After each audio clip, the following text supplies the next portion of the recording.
Good morning and welcome to Hey Charlie Cooking Channel. This morning I'm going to be making my fabulous, delicious French toast that doesn't taste too eggy, but it's going to be perfect. You're going to enjoy it. So let me just start off by saying I will be preparing everything special because this is the way that I like to eat my French toast. So I've already kind of pre-prepared everything for you guys, and so this is what your mix should look like. I'm going to go over all the ingredients that I've used. You're going to need about 4 eggs. I use almond milk, so I just put a little almond milk inside of my mix. Next, I have some cinnamon. I also like to use allspice. I like to use a little bit of ground cloves, not the whole cloves, the ground cloves. And then the ground nutmeg, which makes for a nice little pop. And then I also use some fresh ground ginger. Now you guys know I am the ginger queen, so I put a little bit of ginger inside of my egg mix.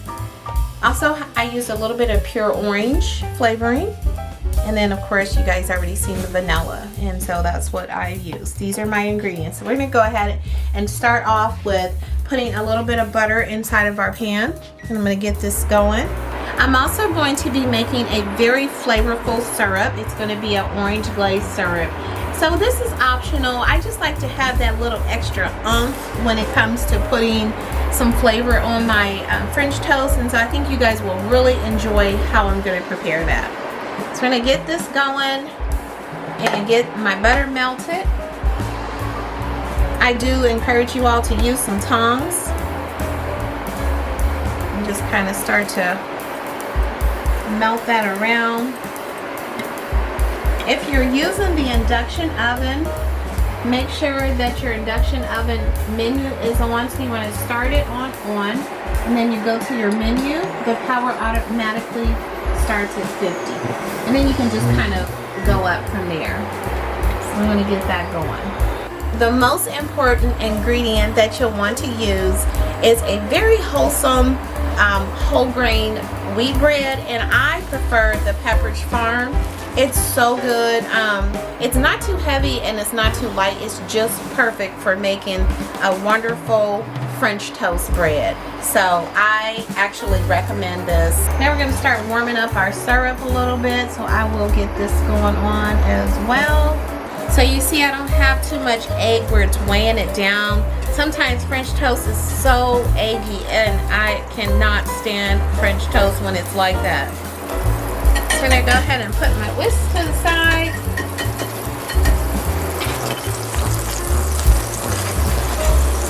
And then I'm going to dip this once and dip it again. And then I'll lay this inside of my pan. One time, over again. And this keeps it from being so eggy. And then I'll put 2 in there. So we'll let that go. So I'm going to get this kind of popping and bubbling a little bit, sizzling. Next, I'm going to take my sifter and my cinnamon. I'm going to add a little bit more. So you kind of have to do a balancing act here. So whichever is your right hand, left hand, but you want to be able to control that. So I'm going to put a little bit of cinnamon in there, sprinkle it.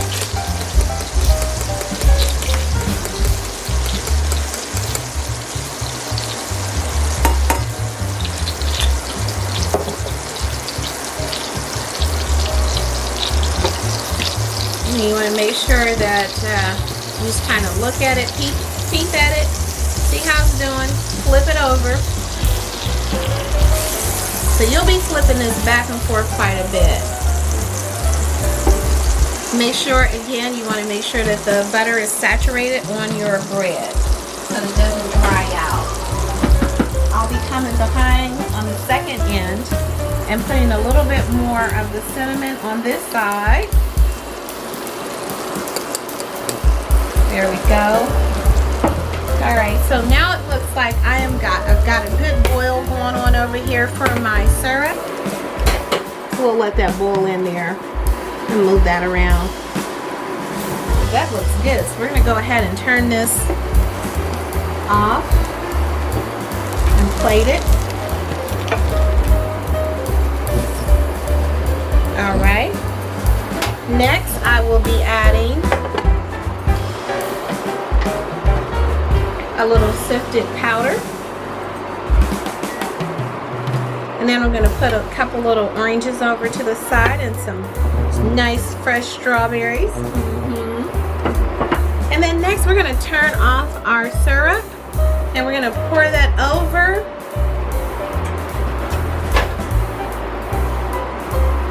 Pour that over. Oh my goodness, look at that. Isn't that amazing? Voila, there you go.